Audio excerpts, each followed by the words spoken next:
Welcome students.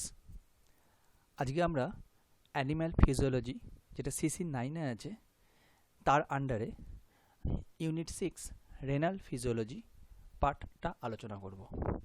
আমাদের renal ফিজিওলজিতে 3টে chapter আছে: structure of kidney and it's functional unit, mechanism of urine formation, regulation of acid base balance. তাহলে প্রথম চ্যাপ্টারে আমাদের পড়তে হবে যে কিডনি কি নিয়ে তৈরি, স্ট্রাকচার কি কিডনির, অ্যান্ড ইট ফাংশনাল ইউনিট। কিডনির ফাংশনাল ইউনিট কি? নেফ্রন। তাহলে নেফ্রনের স্ট্রাকচারটাও পড়তে হবে। 2 নম্বরে মেকানিজম অফ ইউরিন ফর্মেশন, কিভাবে ইউরিন ফর্ম হচ্ছে সেই ইউরিন ফর্মেশনের পদ্ধতিটা জানতে হবে। এবং 3 নম্বর regulation of acid base balance, অর্থাৎ অ্যাসিড বেস ব্যালেন্স অর্থাৎ প্লাস এবং মাইনাস, কিভাবে H+ আর নেগেটিভ আয়ন কিভাবে অ্যাসিড এবং বেসকে ব্যালেন্স করে আমাদের এই মেকানিজমটা হয়েছে সেটা আমাদের জানতে হবে। The structure of mammalian kidney.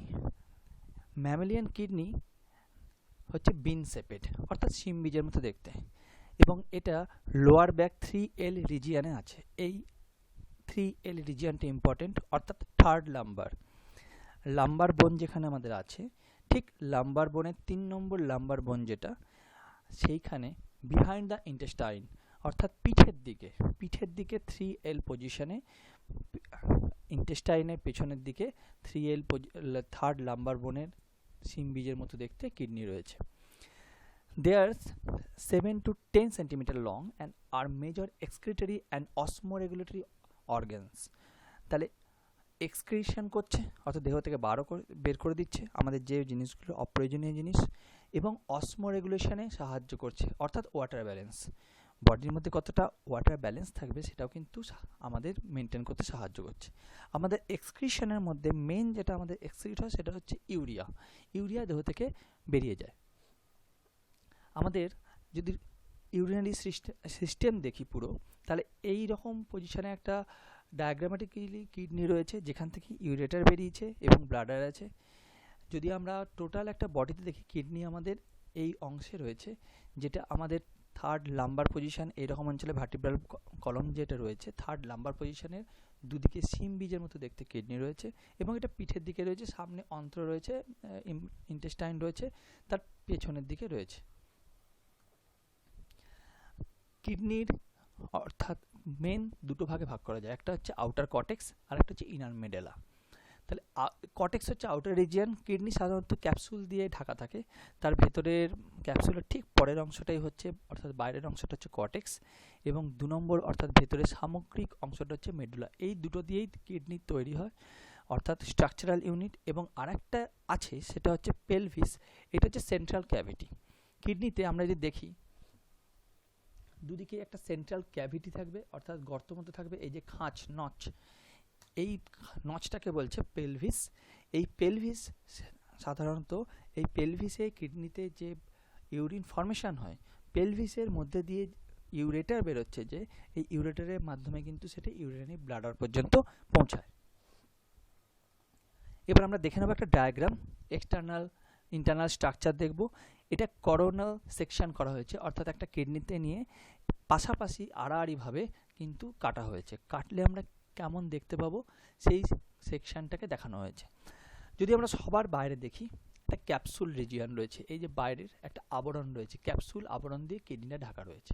ক্যাপসুলের ভেতরেই ঠিক কর্টেক্স অঞ্চল রয়েছে, রেনাল কর্টেক্স। এই কর্টেক্স অঞ্চল, এই অঞ্চলটাকে কর্টেক্স অঞ্চল বলছে। পুরো বাইরের অংশটা, এটা সাধারণত 15-20% মতো থাকে গোটা কিডনির, এবং ভেতরের দিকে রেনাল মেডালা রয়েছে। মেডালা অংশ হচ্ছে পুরো ভেতরের অংশটা। তাহলে এই ভেতরের অংশটা হচ্ছে আমাদের রেনাল মেডালা, কিডনির মেডুলা অংশ, এবং বাইরের অংশটা হচ্ছে কর্টেক্স। এবার পেলভিস কোন জায়গাটা? তাহলে পেলভিস হচ্ছে এই যে খাঁজটা আছে যেখানে অনেক নালীর সমষ্টি দেখা যাচ্ছে, এই জায়গাটা হচ্ছে পেলভিস। এবার এই পেলভিসের অংশ থেকেই কিন্তু বেরোচ্ছে আস্তে আস্তে ইউরেটার। যদি আমরা দেখি নেফ্রন কোথায় থাকে, এর স্ট্রাকচারাল ইউনিট যদি দেখি, নেফ্রন সাধারণত কর্টেক্স অঞ্চলে থেকে শুরু হয়ে মেডুলা পর্যন্ত বিস্তৃত থাকে, এবং তার যে কালেক্টিং ডাক্টস বা টিউবওয়েল সেগুলো কিন্তু এই মেজর ক্যালিক্স মাইনর ক্যালিক্সে উন্মুক্ত থাকে। কিডনির মধ্যে কিডনির কাজ কি? ফিল্ট্রেশন করা, ব্লাডকে ফিল্ট্রেশন করবে। তাহলে এখানে রেনাল আর্টারি আর রেনাল ভেন দুটোই কিন্তু প্রবেশ করেছে এবং এখান থেকে বেরিয়েও যাবে। তাহলে আর্টারি এবং ভেন কিন্তু কিডনির মধ্যে প্রবেশ করছে। যদি আমরা এই রেনাল পেলভিস অঞ্চল দেখি, এই ইউরেটারটা যেখানে যাচ্ছে সেই অঞ্চলটা দুটো থেকে তিনটে ভাগে ভাগ হয়েছে, যাদের মেজর ক্যালিক্স বলা হয়। এখানে দেখা যাচ্ছে যে মেজর ক্যালিক্স, এই একটা মেজর ক্যালিক্স, এইখানে একটা মেজর ক্যালিক্স আছে, এইখানে একটা মেজর ক্যালিক্স, দু তিনটে মেজর ক্যালিক্সে ভাগ হয়, অর্থাৎ মূল দু তিনটে ভাগে ভাগ হয়। এবার মেজর ক্যালিক্স থেকে তৈরি হয় মাইনর ক্যালিক্স, অর্থাৎ প্রত্যেকটা মেজর ক্যালিক্স এই একটা 3 থেকে 5টা মাইনর ক্যালিক্সে কিন্তু ভাগ হতে পারে। এবং এই যে 3 থেকে 5টা মাইনর ক্যালিক্সে ভাগ হলো, এগুলো গিয়ে উন্মুক্ত হয় কোথায়? পিরামিডের মতো অংশে। এই যে এগুলোকে বলে রেনাল পিরামিড, এখানে একটা, এখানে একটা, এখানে একটা। তাহলে এইখানে আছে renal pyramid in renal medulla. তাহলে এই টোটাল যে অঞ্চলটা রয়েছে, এই অঞ্চলটা হচ্ছে রেনাল পিরামিডের মতো অঞ্চল বা রেনাল পিরামিড। যদি আমরা একটা ক্রস সেকশন করি লোবের, তাহলে রেনাল লোব এইরকম একটা অংশ যদি আমরা কেটে নিই, এই অংশটাকে আমরা রেনাল লোব বলতে পারি। তাহলে এখানে নেফ্রন রয়েছে, কর্টেক্স থেকে শুরু হয়েছে নেফ্রন, নেফ্রনের কিছুটা অংশ মেডুলাতে রয়েছে, মেডুলা নেফ্রনের শেষের অংশ যেটা কালেক্টিং টিউবেলস বা কালেক্টিং ডাক্টস, সংগ্রাহী নালিকা, সেইটা এসে কিন্তু প্রথমে প্যাপিলার মাধ্যমে মাইনর ক্যালিক্সে উন্মুক্ত হয়, মাইনর ক্যালিক্সের থেকে মেজর ক্যালিক্সে আসবে, মেজর ক্যালিক্স থেকে ইউরেটারে গিয়ে পরবর্তীকালে কিন্তু দেহ থেকে এক্সক্রিট হয়ে যাবে। এটা হচ্ছে একটা ইন্টারনাল স্ট্রাকচার কিডনির। কিডনির ফাংশন কি? মেন ফাংশন হচ্ছে, প্রাইমারি ফাংশন হচ্ছে formation of urine, urine form করবে। 2 নম্বর হচ্ছে regulate volume of blood pressure plasma. তাহলে ব্লাড প্লাজমা অর্থাৎ ব্লাড থেকে কতটা পরিমাণে ইউরিন তৈরি হবে, অর্থাৎ ওয়াটার ব্যালেন্স যখনই করে নিচ্ছে তখনই ভলিউমের একটা ব্যাপার চলে আসছে ব্লাডের। তাহলে সেই কারণে সে কিন্তু ব্লাড প্রেশারকেও মেনটেন করছে। Regulate West products in the blood. Waste product মানে কি? মেন হচ্ছে ইউরিয়া। তাহলে ইউরিয়ার কতটা ফিল্ট্রেশন হচ্ছে, সেই ফিল্ট্রেশন অনুযায়ী এবং অ্যাসোসিয়েটেড আরও কিছু এক্সক্রিশন হয়, এক্সক্রিশন হয়ে দেহ থেকে বেরিয়ে যাবে, সেই ওয়েস্ট প্রোডাক্টগুলো কিন্তু রেগুলেট করছে, কখন কম কখনো বেশি, কতটা পরিমাণে দেহ থেকে নিষ্কাশিত হবে বা বেরিয়ে যাবে সেটা কিন্তু এর মাধ্যমেই বোঝা যায়। এটার ফলে হয় রেগুলেট কনসেন্ট্রেশন অফ ইলেকট্রোলাইট, যেমন Na+, K+ and HCO3- and other আয়ন্স। তাহলে এখানে বিভিন্ন ইলেকট্রোলাইটের কনসেন্ট্রেশন কতটা কনসেন্ট্রেটে থাকবে সেটা কিন্তু রেগুলেশন করছে, অর্থাৎ অ্যাসিড বেস ব্যালেন্স যাকে বলছে। অ্যাসিডিটি হবে না বেসিক হবে, কোন আয়নটা কতটা থাকবে, এই আয়নের ওপর ডিপেন্ড করে কিন্তু অ্যাসিড বেস ব্যালেন্সটা হবে। এবং এটা রেগুলেট করবে পিএইচকে। পিএইচ মানে কি? পিএইচ হচ্ছে negative ion, negative logarithm of hydrogen ion concentration. অর্থাৎ কোনো সলিউশনে হাইড্রোজেন আয়নের যদি আমরা লগে প্রকাশ করি মানটা নেগেটিভ লগে, সেটার ভ্যালু যা হবে সেইটা হচ্ছে পিএইচ। যেমন জলের পিএইচ 7 সাধারণত, অর্থাৎ নিউট্রাল। যদি 7-এর বেশি হয় সেটা অ্যাসিডিক, সেটা জলের থেকে 7-এর কম হলে সেটা অ্যাসিডিক হবে, এবং 7-এর বেশি হলে সেটা কিন্তু ক্ষারীয় হবে বা বেসিক হবে। Secrete erythropoietin. এই এরিথ্রোপয়েটিন একটা খুব ইম্পর্ট্যান্ট জিনিস। এটা কিন্তু রেনাল টিউবুলস থেকেই কিন্তু খরিত হয়, বা সেখানে যে সেলগুলো রয়েছে টিউবুলার সেল, সেখান থেকে কিন্তু কিডনি থেকেই খরিত হয় বা সিক্রিট হয়। এই এরিথ্রোপয়েটিনের একটা মূল কাজ হচ্ছে এটা রক্ত তৈরি করতে বা ব্লাড আরবিসি তৈরি করতে এটা উদ্দীপনা দেয়, বা এটা রক্ত তৈরি করে, আরবিসিকে তৈরি করতে সাহায্য করে। এটা আমাদের যে ফিমার বোন আছে, যেখানে বোন ম্যারো থেকে যেখানে ব্লাড তৈরি হয়, সেইখানে ব্লাড তৈরি হওয়াকে আরও তাড়াতাড়ি যাতে ব্লাড তৈরি হয় সেইটা দেখে। এবার চলে আসি structural functional unit of kidney. এটা হচ্ছে নেফ্রন। কেন স্ট্রাকচারাল ইউনিট বলছে? কারণ নেফ্রন দিয়ে কিডনি তৈরি, তাহলে স্ট্রাকচারটা কী দিয়ে তৈরি? নেফ্রন দিয়ে, সেই জন্য স্ট্রাকচারাল ইউনিট। ফাংশনাল ইউনিট কারণ যা ফাংশন আছে আমাদের কিডনির, সব ফাংশনগুলো কিন্তু নেফ্রনের দ্বারা হয়। তাহলে সব ফাংশনগুলো নেফ্রন করে, এবং অ্যাসোসিয়েটেড ফাংশনস অফ নেফ্রন হচ্ছে ফাংশন অফ কিডনি।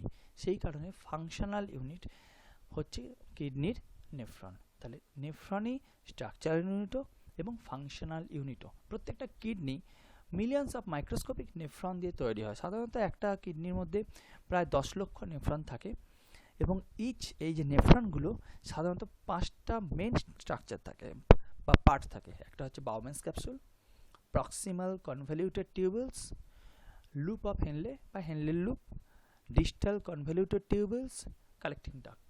তাহলে এই 5টা মেন অর্গান থাকে বা পার্ট থাকে, যে পার্টে নেফ্রনটা ভাগ হয়। আমরা এবার ছবির মাধ্যমে এটা দেখে নেব। ছবিটাতে প্রথমেই একটা কিডনিকে নেওয়া হয়েছে। এটা কিডনিটাকে নেওয়ার পর লেফট কিডনিকে নেওয়া হয়েছে। লেফট কিডনিটাকে যদি ক্রস সেকশন করা হয় এবং তাকে দেখা হয়, তাহলে দেখা যাবে এই ওপরের পার্টটা যেটা হালকা আছে অন্য রঙের একটু, সেটা হচ্ছে কটেক্স, আর নিচের পার্টটা হচ্ছে মেডুলা। তাহলে এই কটেক্স অঞ্চলে কিন্তু কি নেফ্রনের যে বাউম্যানস ক্যাপসুল অঞ্চলটা রয়েছে সেটা কিন্তু রয়েছে। এবার এই কটেক্স অঞ্চল থেকে আস্তে আস্তে অন্যান্য যে টিউবুলার অংশগুলো রয়েছে বা নালীর মতো অংশ রয়েছে, সেগুলো কিন্তু মিডল অংশে এসছে। এইটারও ঠিক তাই, এটার একটু নালীটা বড় বা টিউবুলার অংশ বড়, এটা একটু ছোট, আর কোনো ডিফারেন্স নেই। যদি এইটাকে আরও বৈবর্ধিত বা ম্যাগনিফাই করে দেখা হয়, তাহলে দেখা যাবে মাঝে আছে গ্লোমেরুলাস। এই গ্লোমেরুলাস এবং গ্লোমেরুলাসকে চারিদিকে আটকে আছে বাউম্যানস ক্যাপসুল। বাউম্যানস ক্যাপসুলের মধ্যে গ্লোমেরুলাস আছে। এই গ্লোমেরুলাসের মধ্যে আর্টারি প্রবেশ করছে, অ্যাফারেন্ট আর ইফারেন্ট আর্টেরিয়ল প্রবেশ করছে। একদম বাউম্যানস ক্যাপসুলের পরের কাছের যে অংশটা প্রক্সিমাল কনভলিউটেড টিউবুল, এই অংশটা হচ্ছে প্রক্সিমাল কনভলিউটেড টিউবুল। কটেক্স অঞ্চলে এই অংশটা কিন্তু থাকবে। এইবার লুপ অফ হেনলের যে অংশটা, সেই অঞ্চলটা চলে যাবে কিন্তু মেডুলা অঞ্চলে। মেডুলা অঞ্চলে লুপ অফ হেনলে চলে যাবে। যে অংশটা নামছে তাকে আমরা বলবো ডিসেন্ডিং, আর যে অংশটা উঠছে সেটাকে আমরা বলবো অ্যাসেন্ডিং লুপ। তাহলে descending loop of Henle, ascending loop of Henle, এবং শেষ অংশটা ডিস্টাল কনভলিউটেড টিউবুলস। তাহলে এই শেষের দিকের অংশটা আবার টিউবুলসের, এটা হচ্ছে ডিস্টাল কনভলিউটেড টিউবুলস। এই অংশটা কোথায় গিয়ে শেষ হচ্ছে? এই অংশটা শেষ হচ্ছে কালেক্টিং টিউবুলে, যেটা শুরু হচ্ছে কিন্তু কটেক্সে, কিন্তু আস্তে আস্তে সেটা মেডুলাতে যাচ্ছে এবং শেষে ইউরেটারের দিকে চলে যাচ্ছে। কালেক্টিং ডাক্ট টিউবুল যেটাকে বলছে, এটা কালেক্টিং টিউবুল। ডিস্টাল কনভলিউটেড টিউবুলটা কালেক্টিং টিউবুলে যাচ্ছে এবং এই কালেক্টিং টিউবুলটা ইউরেটারের দিকে চলে যাচ্ছে, যেটা শুরু হচ্ছে কটেক্সে এবং শেষ হচ্ছে কিন্তু মিডল অংশে। আমরা যদি একটা স্কিমেটিক ডায়াগ্রাম দেখি বাউম্যানস ক্যাপসুলের, তাহলে আমরা দেখব এখানে আমাদের অ্যাফারেন্ট আর্টেরিওল রয়েছে, এখানে আমাদের ইফারেন্ট আর্টেরিওল রয়েছে। অ্যাফারেন্ট মানে হচ্ছে এখানে রক্ত আসছে, এখানে ক্যাপিলারির মতো ফর্ম করছে, অর্থাৎ জট নেটওয়ার্ক অফ ব্লাড ভেসেলস, এবং সেখান থেকে কিন্তু আমাদের বেরিয়ে যাচ্ছে ইফারেন্ট আর্টেরিওল মাধ্যমে। এখানে একটা জিনিস লক্ষ্য করার সময় আছে যে অ্যাফারেন্ট আর্টেরিওলের যে বিস্তৃতি হবে, অর্থাৎ অ্যাফারেন্ট আর্টেরিওল সবসময় মোটা হবে ইফারেন্ট আর্টেরিওলের থেকে, এবং আঁকার সময় বা ডায়াগ্রাম করার সময় এটা মনে রাখতে হবে। কারণ অ্যাফারেন্ট আর্টেরিওলে যে পরিমাণ ব্লাড আসবে, সেই পরিমাণ ব্লাড কিন্তু ইফারেন্ট আর্টেরিওলে কিন্তু সেই পরিমাণ ব্লাড যাবে না, তার থেকে কম পরিমাণে ব্লাড যাবে। অর্থাৎ একটা এখানে ব্লাডের প্রেশার তৈরি হবে, যে প্রেশারের ফলে কিন্তু গ্লোমেরুলাসের ফিল্ট্রেশন হবে এবং ইউরিন ফর্মেশনটা হবে। কারণ এইটা কিন্তু সবসময় মোটা হবে, এইটা সবসময় আঁকার সময় সরু হবে। ভেতরে নেটওয়ার্ক অফ ব্লাড ভেসেলসের মতো যেটা থাকবে সেটা হচ্ছে এই নেটওয়ার্ক মেস লাইকটা হচ্ছে গ্লোমেরুলাস। গ্লোমেরুলাসকে ঘিরে থাকবে বাউম্যানস ক্যাপসুল, সিঙ্গেল সেলের মতো থাকবে এবং পুরো ক্যাপসুলের আকারের মতো থাকবে, সেই জন্য একে বলা হয় বাউম্যানস ক্যাপসুল। এপিথেলিয়াম অফ বাউম্যানস ক্যাপসুল, এটা হচ্ছে এপিথেলিয়াল লেয়ার, এবং ফিল্ট্রেশন যখন হবে এই এপিথেলিয়াল লেয়ার অফ বাউম্যানস ক্যাপসুল পার করে কিন্তু এখানে কনভলিউটেড যেগুলো টিউবুলস আছে সেই টিউবুলসে কিন্তু প্রবেশ করবে। এবার renal blood vessels, renal blood ভেসেলের মধ্যে আগেই বললাম অ্যাফারেন্ট আর্টেরিওল থাকবে, যেটা গ্লোমেরুলারকে ব্লাড দেবে। গ্লোমেরুলের মধ্যে তো ব্লাড থাকবেই, অর্থাৎ ক্যাপিলারি নেটওয়ার্ক থাকবে, যেটা ফিল্ট্রেট প্রডিউস করবে, যেটা ইউরিনারি টিউবুলসের মধ্যে যাবে। ইফারেন্ট আর্টেরিওল যেটা বেরিয়ে যাবে, অর্থাৎ গ্লোমেরুলাস থেকে যে ব্লাডটা বেরিয়ে যাবে এবং বেরিয়ে গিয়ে ব্লাড ভেসেলটা পেরিটিবিউলার ক্যাপিলারিতে প্রবেশ করবে। পেরিটিবিউলার ক্যাপিলারি কাকে বলে? যে ক্যাপিলারিটা এই ইফারেন্ট আর্টেরিওল থেকে ব্লাড নিয়ে কন্টিনিউ গিয়ে ভাসা রেকটাতে গিয়ে ব্লাডটা ডেলিভার করে, অর্থাৎ ব্লাডটাকে পাস করে দেয় ভাসা রেকটাতে। এই টোটাল যে আমাদের ব্লাড ভেসেলসগুলো রয়েছে এগুলো কিন্তু অ্যাসোসিয়েটেড আমাদের এই নেফ্রনের সঙ্গে। এই ব্লাড ভেসেলগুলোর অবস্থানটা একবার দেখে নিই। এই দিকটা দেখার দরকার নেই জটিল বেশি। এইখানটা হচ্ছে আমাদের যেখানটা ব্লাড প্রবেশ করছে সেটা হচ্ছে অ্যাফারেন্ট আর্টেরিওল, আর ইফারেন্ট আর্টেরিওল যেখান থেকে ব্লাড বেরিয়ে যাচ্ছে। বেরিয়ে যাওয়ার পর পেরিটিবিউলার ক্যাপিলারি, এইখানে পেরিটিবিউলার ক্যাপিলারি রয়েছে, অর্থাৎ ইফারেন্ট আর্টেরিওল ব্লাড বেরিয়ে গিয়ে পেরিটিবিউলার ক্যাপিলারিতে ব্লাড দিচ্ছে, এবং শেষে গিয়ে এটা মেসের মতো হয়ে রয়েছে। মেসের মতো হয়ে এখানে আমরা দেখতে পাবো ভাসা রেকটা রয়েছে, অর্থাৎ ভাসা রেকটাতে কিন্তু পরবর্তীকালে ব্লাডটা ডেলিভার করে দেবে। এটা হচ্ছে ব্লাড ভেসেলগুলো। এখানে আমাদের গ্লোমেরুলাস রয়েছে, তার সঙ্গে আমাদের অন্যান্য যে নালীগুলো রয়েছে, টিবিউলার নালীগুলো রয়েছে, এই হলুদ রঙের দেখা যাচ্ছে, এই টিবিউলার নালীও রয়েছে। তাহলে এই মেস আকারে পুরোটা কিন্তু নেফ্রন, যেমন নালীয় টিবিউলার অংশও থাকে তেমনি কিন্তু ব্লাডের অংশও থাকে, অর্থাৎ আর্টারি, ভেন এগুলো সব একসঙ্গে থাকবে। নেফ্রনের টিবিউল আমরা কি দেখতে পাবো টিবিউলসের মধ্যে? গ্লোমেরুলাস 1 নম্বর, গ্লোমেরুলার ক্যাপসুলা আমরা বলতে পারি একে। এইরকম জায়গায় গ্লোমেরুলাস আছে, গ্লোমেরুলাসের নেটওয়ার্ক দেখতে পাবো আমরা ব্লাড ভেসেলের। প্রক্সিমাল কনভলিউটেড টিবিউলস, তাহলে এই প্রথম থেকে যেটা বেরিয়েছে অর্থাৎ বাউম্যানস ক্যাপসুল গ্লোমেরুলার, যেটাকে একসঙ্গে বলা হয় ম্যালপিজিয়ান কর্পাসালস বা ম্যালপিজিয়ান বডি, এই বডি থেকে যে টিউবিউলসটা প্রথম বেরিয়েছে, এই যে টিউবিউলসটা প্রথম বেরিয়েছে, এই টিউবিউলসটাকে বলা হয় প্রক্সিমাল কনভলিউটেড টিবিউল। এবং দ্বিতীয় হচ্ছে descending and ascending limbs of loop of Henle, LH যাকে শর্টে বলছে। এখানে লুপ অফ হেনলে এইটা নামছে, অর্থাৎ ডিসেন্ডিং লুপ অফ হেনলে, এটা উঠছে অ্যাসেন্ডিং লুপ অফ হেনলে।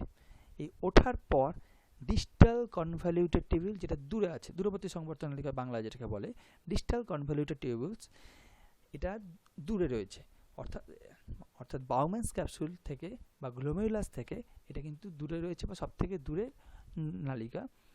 এর পরের অংশ হচ্ছে কালেক্টিং ডাক্টস, সিডি যাকে সংক্ষেপে বলা হচ্ছে। তার কালেক্টিং ডাক্টসে কিন্তু শেষের অংশটায় রয়েছে।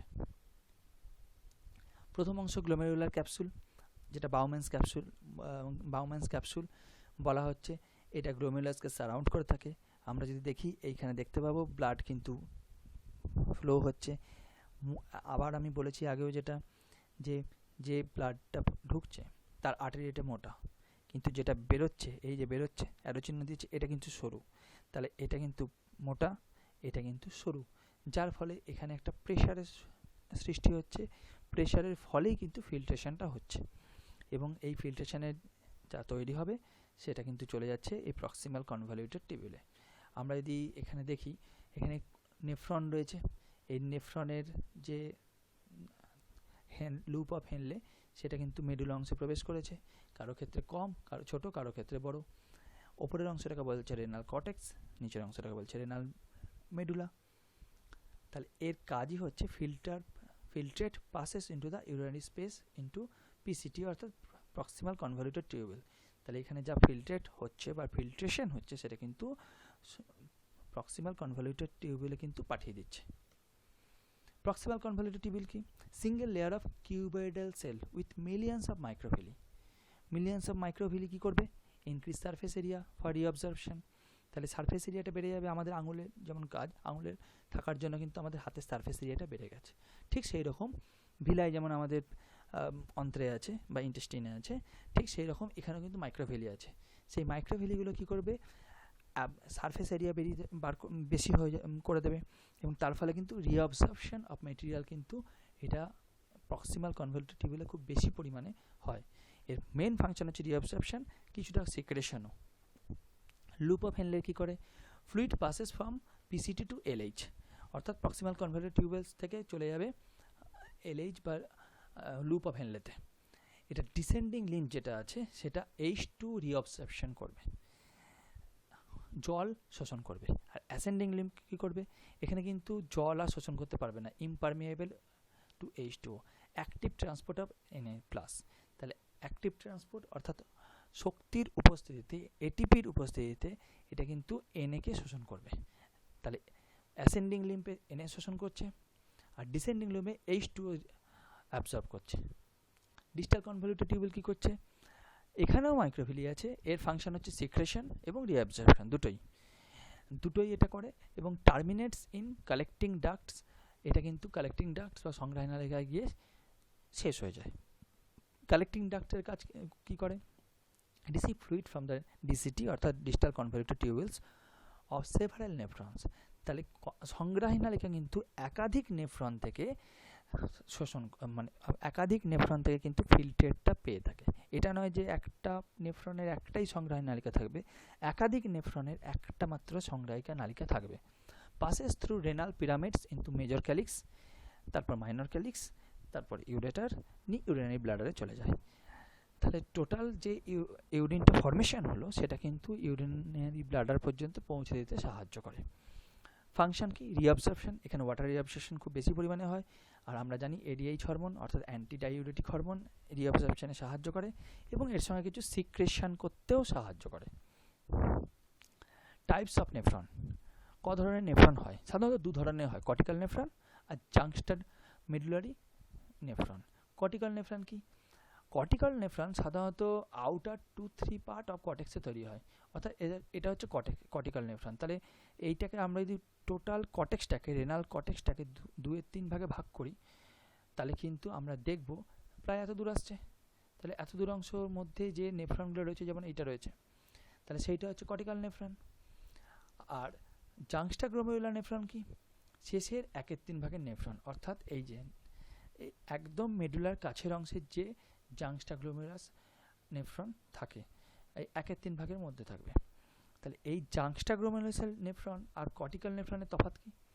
কর্টিক্যাল নেফ্রনের যে লুপটা হবে সেটা কিন্তু ছোট হবে, আর জাংস্টার গ্লোমেরুলাসের লুপটা যেটা হবে, লুপ অফ হেনলে বা টিউবুলস যেগুলো হবে সেগুলো কিন্তু অনেক বড় হবে। এই যে has longer LH, loop of Henle কিন্তু জাংস্টার গ্লোমেরুলাসের অনেক বড় হবে। তার ফলে কি হবে? তার ফলে রিঅবজর্পশন ইনভলভ ইন সলিউট রিঅবজর্পশন তো ঠিক আছে, কিন্তু যেটা জাংস্টার গ্লোমেরুলাসের ক্ষেত্রে এই রিঅবজর্পশনটা অনেক বেশি পরিমাণে হবে, কারণ এর কনসেন্ট্রেটেড ইউরিন তৈরি করবে। সেই জন্য যত রিঅবজর্পশন হবে তত ইউরিনের কনসেন্ট্রেশনটা বাড়বে। তাহলে এখানে কিন্তু কনসেন্ট্রেটেড ইউরিন তৈরি হবে, যেটা কর্টিক্যাল নেফ্রনে অত কনসেন্ট্রেটেড ইউরিন তৈরি হবে না, কারণ এর লুপটা ছোট, হেনলের লুপটা। তাহলে রিঅবজর্পশন কম হবে, কম হলে ইউরিনের যে ভলিউম সেটা বেশি হবে এবং পরিমাণও বেশি হবে। Glomerular filtration membrane. এরপর ফিল্ট্রেশন যখন হবে তার একটা মেমব্রেন থাকবে, যেটা এন্ডোথেলিয়াল ক্যাপিলারি পোর্স বলছে। সেই বিভিন্ন ধরনের এন্ডোথেলিয়াল ক্যাপিলারি পোর্স আর লার্জ ফেনেস্টিয়াস, এর মানে হচ্ছে হোল, ন্যাচারাল হোল।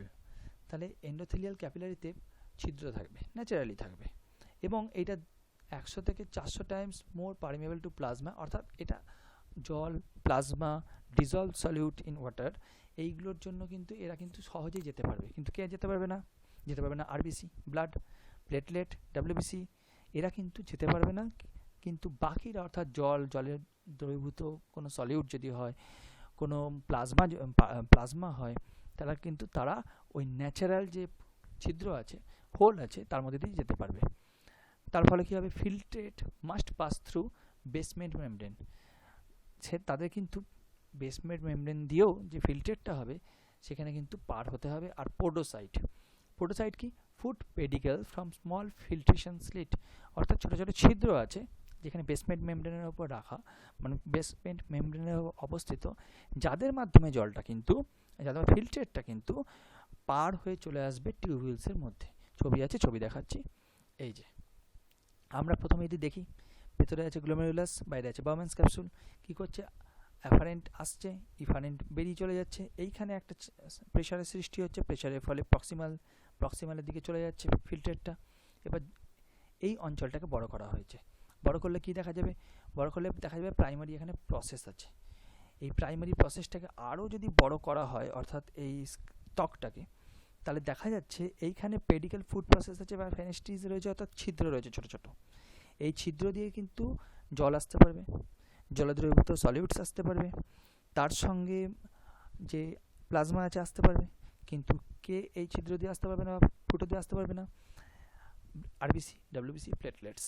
এরা এসে কি করবে, এই ছোট ছোট ছিদ্রগুলো যে রয়েছে এখানে, এই যে ছিদ্রগুলো এখানে দেখাচ্ছে একটা কাটার পর, এই ছোট ছোট ছিদ্রগুলোই এর মাঝে মাঝে ছিদ্রগুলো রয়েছে, এই যে ক্যাপিটালি এন্ডোথেলিয়াম, এর মধ্যে যে ছিদ্র রয়েছে এইটা বেসমেন্ট মেমব্রেন যেটা রয়েছে বা ব্যাসাল লেমিনা, এইটাকে পার করবে। পার করে কি হবে, পোটোসাইট আছে, পোটোসাইট, এই একটা পোটোসাইট, এই একটা পোটোসাইট, এই একটা পোটোসাইট, পোটোসাইটের মাঝে মাঝে ফিল্ট্রেশন স্লিট রয়েছে, অর্থাৎ ছোট ছোট ছিদ্র রয়েছে। এই পোটোসাইটের মধ্যে দিয়ে এরা কিন্তু চলে আসবে। তাহলে প্রথমে কি করবে, এটা ব্লাড ভেসেল রয়েছে, ব্লাড ভেসেলের মধ্যে দিয়ে যে ছিদ্র রয়েছে এন্ডোথেলিয়াল সেলের মধ্যে, যেখানে ফেনাস্টি বলছে, সেইখানে বেসমেন্ট ব্যাসাল লেমিনাকে পার করে পোটোসাইটের মধ্যে ফিল্ট্রেশন স্লিট যে আছে সেটাকে পার করে কোথায় চলে যাবে, একদম প্রক্সিমাল কনভলিউটেড টিউবেলস। তাহলে এই অঞ্চলটাকে পার করে যে ছিদ্র আছে সেগুলো ব্যাসাল লেমিনাকে পার করে সে কিন্তু প্রক্সিমাল কনভলিউটেড টিউবেলসে চলে যাবে। এবার গ্লোমেরুলার আল্ট্রাফিল্ট্রেশন যেটা বলছে, এই গ্লোমেরুলার ফিল্ট্রেশন কি, গ্লোমেরুলাসের মধ্যে কিভাবে ব্লাড ফিল্ট্রেশন হচ্ছে সেইটা। Mechanism of production of ultrafiltrate under hydrostatic pressure of the blood. তাহলে আগেই বলেছি হাইড্রোস্ট্যাটিক প্রেশার মানে কি, যে ব্লাডটা আসছে কিডনির মধ্যে গ্লোমেরুলাসে তার থেকে কম ব্লাড বেরোচ্ছে, তাহলে একটা পরিমাণে বা ভলিউমে ব্লাড থেকে যাচ্ছে, সেই ব্লাডটা প্রেশারাইজ করছে সলিউটটাকে বা ব্লাডটাকে, বা ব্লাডের মধ্যে যারা পারমিয়েবল তাদেরকে, কারা permeable, plasma, water, solute, dissolved in water or blood, plasma. তাহলে তারা কিন্তু একটা জায়গা থেকে অন্য জায়গা, অর্থাৎ তারা কিন্তু এপিথেলিয়াম যে লেয়ার আছে ব্যাসাল লেমিনা তাকে ভেদ করে চলে যেতে পারছে পোটোসাইটসের স্লিটসের মধ্যে দিয়ে কনভলিউটেড টিউবেলসে। এটাকেই বলছে আল্ট্রাফিল্ট্রেশন। আর গ্লোমেরুলার আল্ট্রাফিল্ট্রেশন রেট কি, এটা হচ্ছে volume of filter produced by both kidney each minute. তাহলে এক মিনিটে কতটা পরিমাণে দুটো কিডনি মিলে কতটা পরিমাণে ফিল্টার করতে পারে। অ্যাভারেজ মিনিটে 115 ml মহিলাদের ক্ষেত্রে, ওমেনদের ক্ষেত্রে, আর 125 ml মেনদের ক্ষেত্রে করতে পারে। Regulation of glomerular filtration rate অর্থাৎ জিপিআর অর্থাৎ গ্লোমেরুলার ফিল্ট্রেশন রেটকে রেগুলেট কে করে, ভ্যাসোকন্ট্রিকশন, তার মানে হচ্ছে অর ডায়ালেশন অফ অ্যাফারেন্ট আর্টেরিয়ল। তাহলে অ্যাফারেন্ট যে আর্টেরিয়ল আছে তাকে যদি মোটা বা সরু করা যায় কোনো কারণে, বা করা যায় যদি শরীর করে, তাহলে কিন্তু এটা গ্লোমেরুলাস ফিল্ট্রেশন রেটকে পরিবর্তন করতে পারবে। কী করে মেকানিজম অফ রেগুলেট জিপিআর কী করে রেগুলেটটা হবে, কী করে ডায়ালেশন হতে পারে, সিম্প্যাথেটিক নার্ভাস সিস্টেম যদি নার্ভ কোনো ইনডিউস করে কোনো কারণে, তখন কিন্তু ভ্যাসোকন্ট্রাকশন হবে, অর্থাৎ ব্লাড ভেসেলগুলো সরু হয়ে যাবে। অটো রেগুলেশন কী করে হবে, এই ডায়ামিটারটা চেঞ্জ হবে, যে কতটা পরিমাণ ওয়েস্ট ম্যাটেরিয়াল যাচ্ছে বা কতটা পরিমাণ সলিউট আমাদের দেহে আছে, বা ওয়াটার ভলিউম কী আছে, বা ব্লাড ভলিউম কতটা পরিমাণে আছে, এইগুলোর উপর ইন্ট্রিনজিক যে মেকানিজমগুলো আছে, এক্সট্রিনজিক আর ইন্ট্রিনজিক মেকানিজম, এই টোটাল মেকানিজমগুলো আমাদের বডির যে হোমিওস্ট্যাসিস বা সাম্যাবস্থা সেইটার উপর ভিত্তি করে কিন্তু এটা বডি কিন্তু রেগুলেট করবে। সিম্প্যাথেটিক রেগুলেশনের একটা দেয়া আছে, সোজা পথ দেওয়া আছে, যদি এক্সারসাইজ করা হয় তাহলে সিম্প্যাথেটিক নার্ভ অ্যাক্টিভিটি বাড়বে, নার্ভাস অ্যাক্টিভিটি বাড়বে, এটা ব্লাড প্রেশারকেও কমিয়ে দেবে কারণ ব্যারোরিসেপ্টর রিফ্লেক্স হবে, এবং সিম্প্যাথেটিক নার্ভাস সিস্টেম বাড়বে, কার্ডিয়াক আউটপুট বাড়বে। কার্ডিয়াক আউটপুট কেন বাড়বে, কারণ বেশি পরিমাণে রক্ত সার্কুলেট করতে হবে, কারণ অক্সিজেনকে বেশি চারিদিকে ছড়িয়ে দিতে হবে, এবং তার ফলে ভ্যাসোকন্ট্রিকশন হবে, কারণ তাড়াতাড়ি যদি রক্তকে চারিদিকে ছড়িয়ে যেতে হয়, অক্সিজেনে পাঠাতে হয় রক্তের থ্রুতে বা মাধ্যমে, তাহলে কিন্তু ভ্যাসোকন্ট্রিকশন হবে, এবং অ্যাফারেন্ট আর্টেরিয়লেও তার প্রভাব পড়বে কিডনির। যদি সেই প্রভাবটা পড়ে তখন কি হবে, তখন আস্তে আস্তে ইউরিন প্রোডাকশন কমে যাবে, গ্লোমেরুলাস ফিল্ট্রেশন রেটটা কমে যাবে, ইউরিন প্রোডাকশনও কমে যাবে, কিন্তু ব্লাড ভলিউমটা বেড়ে যাবে। তার কারণ হচ্ছে ইউরিন প্রোডাকশন যখন হবে না, তখন ব্লাডের থেকে যেটা পরিমাণ ইউরিন ব্লাড থেকে তৈরি হতো সেই পরিমাণটা যখন কমে যাচ্ছে, ব্লাডের ভলিউমটা অটোমেটিক বেড়ে যাবে। রিঅবজর্পশন অফ সল্ট অ্যান্ড H2 এবার আমরা চলে আসি অ্যাবজর্পশন কী করে করছে। আমাদের সাধারণত most of the molecular H2 from the urine filtered back to the peritubular capillaries.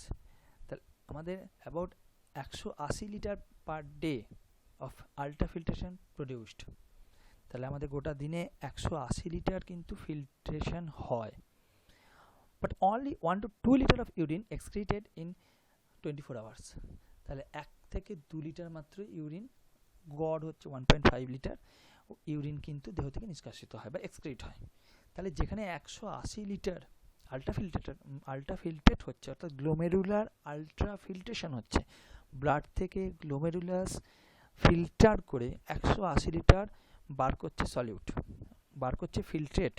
সেই ফিল্ট্রেটটা কিন্তু আবার রিঅ্যাবসর্ব হয়ে মাত্র 1 থেকে 2 লিটার ইউরিন কিন্তু এক্সক্রিট করছে 24 আওয়ার্সে। তাহলে ইউরিন ভলিউম কিন্তু এত কমাতে গেলে রিঅবজারপশন করতেই হবে।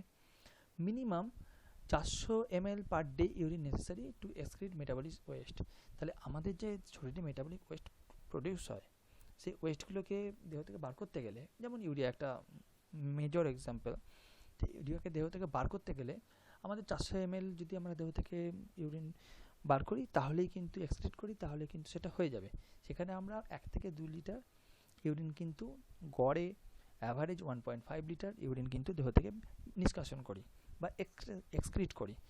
যেখানে আমাদের 180 লিটার তৈরি হচ্ছে, সেখানে 1 থেকে 2 লিটার মাত্র আমাদের কিন্তু রিঅবজারপশনের মাধ্যমে কমাতে হবে। এবার রিঅবজারপশন প্রক্সিমাল টিউবেলে কোথায় হচ্ছে?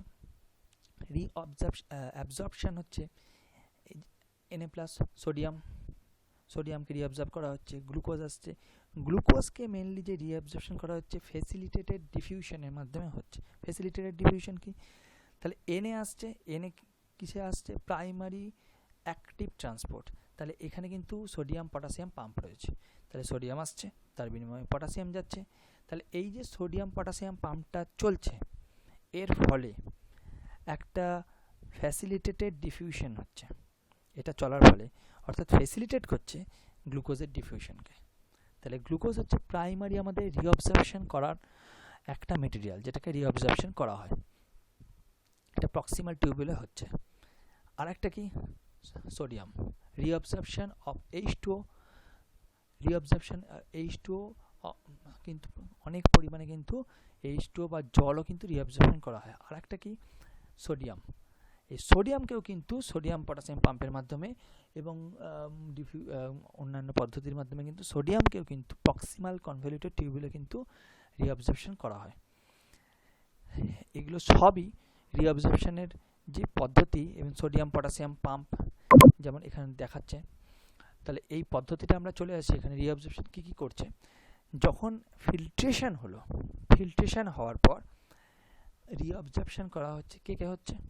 সোডিয়ামকে করছে অ্যাক্টিভ ট্রান্সপোর্টের মাধ্যমে। সোডিয়ামকে যদি করা হয় Cl প্যাসিভ ট্রান্সপোর্টের মাধ্যমে কিন্তু রিঅবজারপশন হচ্ছে। আর H2O follow salt by osmosis. তাহলে যেই অ্যাক্টিভলি Na সোডিয়াম হচ্ছে, রিঅবজার্ভ হচ্ছে, ফেসিলিটেড ডিফিউশনের মাধ্যমে বা অসমোসিসের মাধ্যমে। ফেসিলিটেড ডিফিউশন এখানে অসমোসিসের মাধ্যমে মেনলি, সল্ট যখন হচ্ছে তখন অসমোসিসের মাধ্যমে কিন্তু রিঅবজারপশন এখানে কিন্তু হচ্ছে। এবং রিঅবজারপশন হওয়ার পর যা ফ্লুইড ছিল, যা ফ্লুইডটা 1/3 অফ অরিজিনাল ভলিউম হয়ে যায়, বাট স্টিল আইসোমেটিক থাকে, অসমোটিক থাকে। তাহলে fluid reduce to 1/3 of original volume. তাহলে যদি 180 লিটার ফিল্ট্রেট উৎপন্ন হয়, সেটা এখানে রিঅবজার্ভ হয়ে H2O, Na+, Cl- এগুলো রিঅবজার্ভ হয়ে সেটা 60 লিটারে পরিণত হয় পার ডে। এখানে কি সিগনিফিকেন্স আছে প্রক্সিমাল কনভলিউটেড টিউবুলের রিঅবজারপশনে? 65% Na+ Cl- H2O রিঅবজার্ভ হয়, 90% K+ রিঅবজারপশন হয়। আর এনার্জি এক্সপেন্ডিচার হয় 6% of calorie consume at rest. যখন খুব কম পরিমাণে হয় শক্তি খরচ হয়, কিন্তু এখানে কিন্তু সোডিয়াম, ক্যালসিয়াম, সোডিয়াম, Cl- জল, এগুলো কিন্তু রিঅবজার্ভ হয় 65% এবং 90% কে প্লাস। এই H2O কে রিঅবজার্ভ করতে গেলে intestinal fluid must be hypertonic. তাহলে রিঅবজার্ভ করতে গেলে যদি জলকে রিঅবজার্ভ করতে হয় তাহলে হাইপার, তার মানে বেশি পরিমাণে যে রিঅবজারভেশনটা হচ্ছে তার কনসেন্ট্রেশন, যে ইন্টেস্টিনাল ফ্লুইড আছে তার কনসেন্ট্রেশন কিন্তু সবসময় বেশি, এবং অসমোটিক প্রেশারের জন্যই কিন্তু 4x হয়ে যায়। ওই ইন্টেস্টিনাল টিস্যু যে আছে ফ্লুইড, সেটা 4x পরিমাণে কিন্তু বেড়ে যায়। এই বাড়াটা কীভাবে অ্যাসেন্ডিং এবং ডিসেন্ডিংয়ের মাধ্যমে কাউন্টার মেকানিজমের মাধ্যমে কমাচ্ছে সেটা আমরা ছবির সাহায্যে দেখব। এই যে অ্যাসেন্ডিং লিম্ব অফ হেনলে, এখানে কি হচ্ছে, এখানে NaCl is actively excluded from the ascending limb into surrounding intestinal fluid। তাহলে এখানে NaCl কি করছে, NaCl কিন্তু আসছে অ্যাসেন্ডিং লিম্বের মধ্যে। NaCl diffuse into tubular cell with the secondary active transport of the K plus and Cl minus। তাহলে tubular lumen diffuse into tubular cell, তাহলে এই যে সেলটা রয়েছে টিবিউলার সেলের মধ্যে NaCl কিন্তু ডিফিউজ হচ্ছে, অর্থাৎ K প্লাস এবং Cl মাইনাস এর এগেনস্টে কিন্তু Na প্লাস অ্যাক্টিভলি কিন্তু কাজ করছে, এবং এই যে এটা কাজ করছে, এই রেশিও কি একটা Na প্লাস এবং একটা K প্লাস, তার সঙ্গে দুটো Cl মাইনাস, অর্থাৎ এখান থেকে Na আসছে, Na আসার পর এইখানে নাটা বা সোডিয়ামটা অ্যাক্টিভ ট্রান্সপোর্ট যেটা আছে অর্থাৎ এটিপি এডিপিতে পরিণত হচ্ছে, যার ফলে K প্লাস ভেতরে আসছে, Na প্লাস বাইরে যাচ্ছে, K প্লাস ভেতরে আসছে, তার সঙ্গে প্যাসিভলি K প্লাস আর Cl মাইনাসগুলো বাইরে যাচ্ছে। এটা কোথায় যাচ্ছে, ইন্টেস্টিনাল স্পেসে যাচ্ছে, ইন্টেস্টিনাল স্পেসের মধ্যে এটা চলে যাচ্ছে। এখানে কি হচ্ছে, Na actively transported across the basolateral membrane by Na plus K plus এটিপিসের পাম্প। এই পাম্পের মাধ্যমে কিন্তু এটা বাইরের দিকে চলে যাচ্ছে। Cl minus passively follow Na plus down electric gradient, তাহলে যেই এখানে Na প্লাস চলে যাচ্ছে, তাহলে এখানে গ্রেডিয়েন্টে Na প্লাস আয়ন বেশি হয়ে যাচ্ছে, এর ফলে Cl মাইনাসও কিন্তু এই ডাউন গ্রেডিয়েন্টে যাচ্ছে। K plus passively diffuse back into the filtrate, তাহলে K প্লাস Na এর সঙ্গে এক্সচেঞ্জে ভেতরে এসেছিল, কিন্তু প্যাসিভ চ্যানেল আছে K প্লাসের, সেই চ্যানেল দিয়ে এ কিন্তু চলে যাচ্ছে। Ascending wall R ইমপারমিয়েবল to H2O, এই অ্যাসেন্ডিং ওয়ালের মধ্যে কিন্তু H2O আর শোষণ করতে পারবে না হেনলের লুপের। যদি আমরা এবার দেখি ডিসেন্ডিং লুপ, তাহলে ডিসেন্ডিং লুপ যেটা নামছে আস্তে আস্তে, অ্যাসেন্ডিং লুপ যেটা উঠছে আস্তে আস্তে। প্রাথমিকভাবে যেটা ডিসেন্ডিং লুপ, সেখান থেকে কী হচ্ছে, ডিসেন্ডিং লুপ থেকে H2O বেরোচ্ছে, জল বেরিয়ে যাচ্ছে। আমরা প্রথমে দেখছি যে প্রেশারটা যেটা রয়েছে সেটা হচ্ছে 300 MOSM রয়েছে, তাহলে এই 300 প্রেশারটা আস্তে আস্তে কিন্তু বাড়ছে, 600, 800, 1000, 1200 এবং শেষে এসে 1400 হচ্ছে। তাহলে কেন বাড়ছে, তার কারণ হচ্ছে যখনই জল বেরিয়ে যাচ্ছে, এই জল বেরিয়ে যাওয়ার জন্য এর মধ্যে যে সলিউট রয়েছে অর্থাৎ বিভিন্ন ধরনের আয়ন্স রয়েছে তার কনসেন্ট্রেশন বৃদ্ধি পাচ্ছে, তাহলে তার জন্য কিন্তু এই প্রেশারটা কিন্তু এখানে বেড়ে বেড়ে যাচ্ছে। আবার যখন ওপর দিকে উঠছে অর্থাৎ অ্যাসেন্ডিং লিম্ব, সেখানে কিন্তু আস্তে আস্তে দেখতে পাচ্ছি যে এই সলিউটগুলো কিন্তু বেরিয়ে বেরিয়ে যাচ্ছে, Na প্লাস Cl মাইনাস। তাহলে সলিউটগুলো যেই বেরিয়ে যাবে সেই যে কনসেন্ট্রেশনটা, সেই কনসেন্ট্রেশনটা কিন্তু আস্তে আস্তে কমে কমে যাবে, 1000, 800, 600, 400, 200, 100। তাহলে লুপ অফ হেনলেতে যখন নিচের দিকে যাচ্ছে তখন কিন্তু H2O বেরিয়ে যাচ্ছে বলে কিন্তু এখানে অন্যান্য যে সলিউটগুলো আছে তারা কিন্তু বেরোতে পারছে না, সেই জন্য কিন্তু আস্তে আস্তে তাদের ভলিউমটা কমে যাচ্ছে এবং প্রেশারটা বেড়ে যাচ্ছে। Descending limb passively permeable to water, তাহলে প্যাসিভলি ওয়াটার বেরিয়ে যাচ্ছে। অ্যাসেন্ডিং লিম্ব যখন উঠছে actively transport of Na plus Cl minus follow active transport of Na plus, তাহলে Na প্লাস অ্যাক্টিভলি ট্রান্সপোর্ট হচ্ছে, Cl minus follows passively, Cl minus passively follow করছে impermeable two water. এখানে কিন্তু ওয়াটারের কোনো পরিবর্তন হচ্ছে না, সেই কারণে যখন Na প্লাস Cl মাইনাস এই আয়নগুলো বেরিয়ে যাচ্ছে তাই কিন্তু সেই জন্য কিন্তু আস্তে আস্তে কমে যাচ্ছে যে প্রেশারটা আছে। Counter current multiplayer system, counter current কেন বলছে, কাউন্টার কারেন্ট বলছে যেহেতু যখন ডিসেন্ডিং লিম্পে নামছে এবং অ্যাসেন্ডিং লিম্পে উঠছে, তাহলে প্রেশারের একটা উল্টো দিকে বাড়া কমা আমরা দেখতে পাচ্ছি। এখানে আস্তে আস্তে নিচের দিকে বাড়ছে, আবার নিচ দিক থেকে ওপর দিকে গেলে আস্তে আস্তে কমছে। তাহলে এই অ্যাসেন্ডিং এবং ডিসেন্ডিং যে উল্টো দিকে প্রেশারের যে একটা বহমানতা বা প্রেশার দেখতে পাচ্ছি আমরা, এটাকেই বলছে কাউন্টার কারেন্ট। এই counter current opposite direction in the ascending and descending লিপে কিন্তু ফ্লো হচ্ছে। আর ক্লোজ প্রক্সিমিটি অফ টু লিম্পসের জন্য কিন্তু অ্যালাউ ইন্টারাকশন, তাদের মধ্যে কিন্তু ইন্টারাকশনও হচ্ছে। এই কারণে একে বলা হচ্ছে কাউন্টার কারেন্ট মেকানিজম একটা।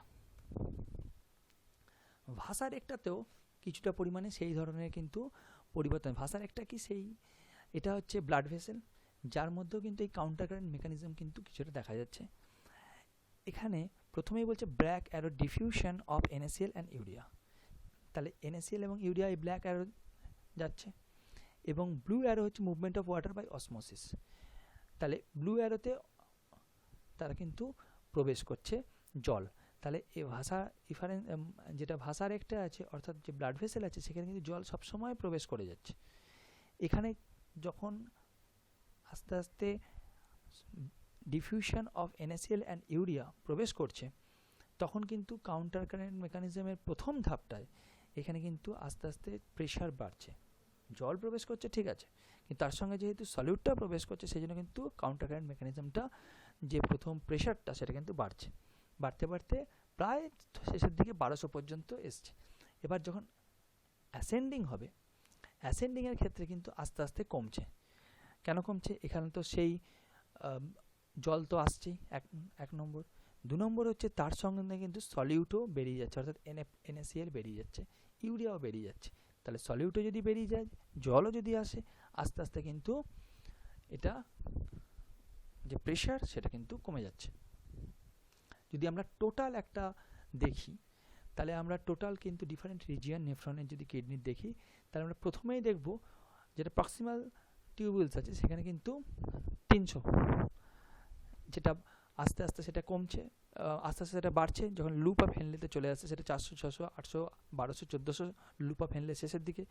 আবার যখন ডিসেন্ডিং লুপের থেকে আস্তে আস্তে আমরা অ্যাসেন্ডিং লুপের দিকে যাচ্ছি, সেটা কমছে 1200, 800, 600, 400, আস্তে আস্তে কমতে কমতে 100তে যাচ্ছে। কালেক্টিং ডাক্সে আবার যখন যাচ্ছে, সেই কালেক্টিং ডাক্স থেকে যখন আরও রেনাল টিউবুলের দিকে যাচ্ছে, রেনাল টিউবুল অর্থাৎ হচ্ছে রেনাল টিউবুলের থেকে বলা ভালো ইউরেটারের দিকে যাচ্ছে, বা মেজর ক্যালিক্স মাইনর ক্যালিক্সের দিকে যাচ্ছে, তখন কিন্তু আবার এর প্রেশারটা বেড়ে যাচ্ছে। কেন প্রেশার বাড়ছে? কারণ জলটা বেরিয়ে যাচ্ছে, জলটা বেরিয়ে যাচ্ছে, সলিউট একই থাকছে, অর্থাৎ আয়ন্সগুলো একই থাকছে।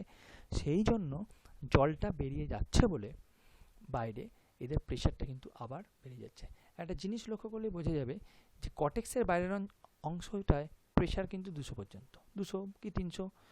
আউটার মেডুলাতে কিন্তু 400 থেকে 600, ইনার মেডুলাতে কিন্তু 600 থেকে প্রায় 1400 পর্যন্ত। অর্থাৎ বিভিন্ন রিজিয়ন যে আছে, বিভিন্ন রিজিয়নের ক্ষেত্রে যে প্রেশার, অসমোটিক প্রেশার, সেই প্রেশারের একটা ডিফারেন্সিয়েশন আছে, অর্থাৎ রিজিয়ন ওয়াইজ কিন্তু ভাগ আছে কোন রিজিয়নে কতটা কিন্তু অসমোটিক প্রেশার হবে। এবার ইউরিয়া। ইউরিয়া হচ্ছে আমাদের সব থেকে বেশি যেটা আমরা এক্সক্রিট করি, অর্থাৎ মেন আমাদের এক্সক্রিশনের যেটা আমাদের কেমিক্যাল বা প্রোডাকশন। এখানেও যদি আমরা দেখি কটেক্সের মধ্যে যে ব্লাডের মধ্যে আমাদের ইউরিয়া থাকে, একটা নির্দিষ্ট পরিমাণে বা সার্টেন পরিমাণে থাকে। সেই পরিমাণটার পর গ্লোমেরুলাসের আলট্রাফিল্ট্রেশনের ফলে যেটা ব্লাডের প্লাজমার মধ্যে ইউরিয়াটা ডিজলভ অবস্থায় চলে আসে, সেটা পিসিটিতে, অর্থাৎ প্রক্সিমাল কনভলিউটেড টিউবুলসে চলে আসে। এবার সেখান থেকে কি হয়, এখানে ছবিতে দিয়েছে NaCl সবুজ অংশটা, ইউরিয়া এই অংশটায় শোষণ হচ্ছে, এবং ওয়াটার এই রঙের বা এই অংশে শোষণ হচ্ছে।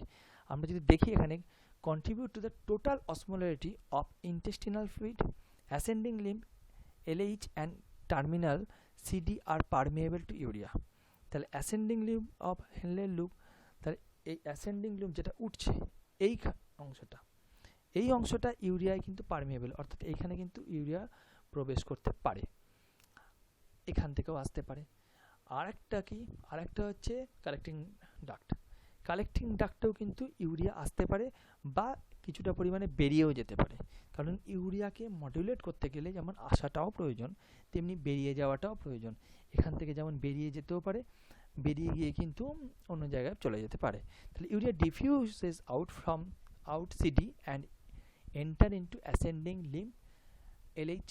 তাহলে সিডি অর্থাৎ হচ্ছে কালেক্টিং ডাক্ট থেকে ইউরিয়া বেরিয়ে যেতে পারে, বেরিয়ে গিয়ে কোথায় আসবে, এ কিন্তু অ্যাসেন্ডিং লিম্ব হেনলের লুপে আসতে পারে। রিসাইকেল ইউরিয়া, তাহলে এখানে কি হতে পারে, ইউরিয়াটাকে আবার রিসাইকেল করছে, অর্থাৎ আবার এই পুরো নালীর মাধ্যমে বা টিউবুলসের মাধ্যমে যাচ্ছে, অর্থাৎ অ্যাসেন্ডিং লিম্পের পর ডিস্টাল টিউবুলসে যাবে এবং তারপর কালেক্টিং ডাক্টসে যাবে। তাহলে আবার কিন্তু এখানে একটা সার্কুলার পাথওয়ে কিন্তু ফলো হতে পারে ইউরিয়ার ক্ষেত্রে। Collecting ducts, medullary area impermeable to high NaCl that surrounds it। এটা কিন্তু NaCl এর জন্য impermeable, একমাত্র পারমিয়েবল কার জন্য, H2O এর জন্য, জলের জন্য। জল কিন্তু এখান থেকে একমাত্র বেরিয়ে যেতে পারে, এবং জল যে বেরিয়ে যায় কার ক্ষেত্রে হয়, এই ADH হরমোনের জন্য হয়। ADH হরমোন অ্যান্টি ডাইইউরেটিক হরমোন, এর কাজই হচ্ছে যে জলের পুনঃশোষণে সাহায্য করে, reabsorption of water in collecting duct থেকে কিন্তু সাহায্য করে। এখানে কিছু সিক্রেশনও হয় প্রক্সিমাল কনভলিউটেড টিউবুলসে, শুধু সেখানে নয় সব জায়গাতেই হয়, রিঅ্যাবজর্পশনও যেমন হয় সিক্রেশনও হয়। তাহলে সিক্রেশন সাবস্ট্যান্স যেমন রিঅ্যাবজর্পশন হচ্ছে, এখানে কিন্তু বিভিন্ন জাতীয় জিনিস সিক্রেশনও হচ্ছে, যেটা এক্সক্রিশনে হয়। Allow the kidney to rapidly eliminate certain potential toxin, এখানে বিভিন্ন ধরনের টক্সিন পদার্থ কিন্তু সিক্রেশন হয়, যেটা আমাদের দেহ থেকে বের করে দিতে সাহায্য করে। প্রক্সিমাল কনভলিউটেড আগেই বলেছি, সিক্রেশন যখন হচ্ছে, সিক্রেশন নয় এটা সিক্রেশন, গ্লুকোজ রিঅ্যাবজর্পশন হচ্ছে, এই ছবি আগেই আমরা দেখেছি ফেসিলিটেড ডিফিউশনের মাধ্যমে। এটা একটা ইম্পর্টেন্ট জিনিস যেটা রিঅ্যাবজর্পশন হচ্ছে। Clearance of urea, urea is secreted into the blood and filtered into the glomerular capsule. তাহলে ইউরিয়া ব্লাডে থাকে এবং সেটা সিক্রেট হয় ক্যাপসুলের মধ্যে, গ্লোমেরুলার ক্যাপসুলে, এবং সেখানে ক্লিয়ারেন্স হচ্ছে 75 ml পার মিনিট, প্রতি মিনিটে 75 ml করে ক্লিয়ারেন্স হয়। 40 থেকে 60% of filtered urea is always reabsorbed. তাহলে যতটা পরিমাণে ইউরিয়া ফিল্ট্রেট হলো তার 40 থেকে 60% ইউরিয়া কিন্তু আবার রিঅ্যাবসর্বড হয়, কারণ ব্লাডে নির্দিষ্ট পরিমাণে ইউরিয়া মেনটেন করতে হয়। ব্লাডকে সুস্থ থাকার জন্য ব্লাডে একটা নির্দিষ্ট অ্যামাউন্টে ইউরিয়া সবসময় থাকে। Passive process because the presence of carriers for facilitative diffusion of urea, এটা একটা প্যাসিভ প্রসেস, কারণ ফ্যাসিলিটেটেড ডিফিউশন পদ্ধতিতে কিন্তু ইউরিয়া এক জায়গা থেকে অন্য জায়গায় চলে যেতে পারে। Glucose and amino acid reabsorption, গ্লুকোজটা আগে আমরা দেখেছি, গ্লুকোজ মূলত ফ্যাসিলিটেড ডিফিউশন হয়, ক্যারিয়ার মিডিয়েটেড ট্রান্সপোর্ট ডিসপ্লে হতে পারে, ক্যারিয়ার মিডিয়েটেড প্রোটিন থাকতে পারে, আর অ্যামিনো অ্যাসিডও ক্যারিয়ার মিডিয়েটেড প্রোটিন হতে পারে। এবং তার সঙ্গে যেটা আছে ফ্যাসিলিটেড ডিফিউশন পদ্ধতিতেও কিন্তু এখানে অ্যামিনো অ্যাসিড রিঅ্যাবজর্পশন হয়।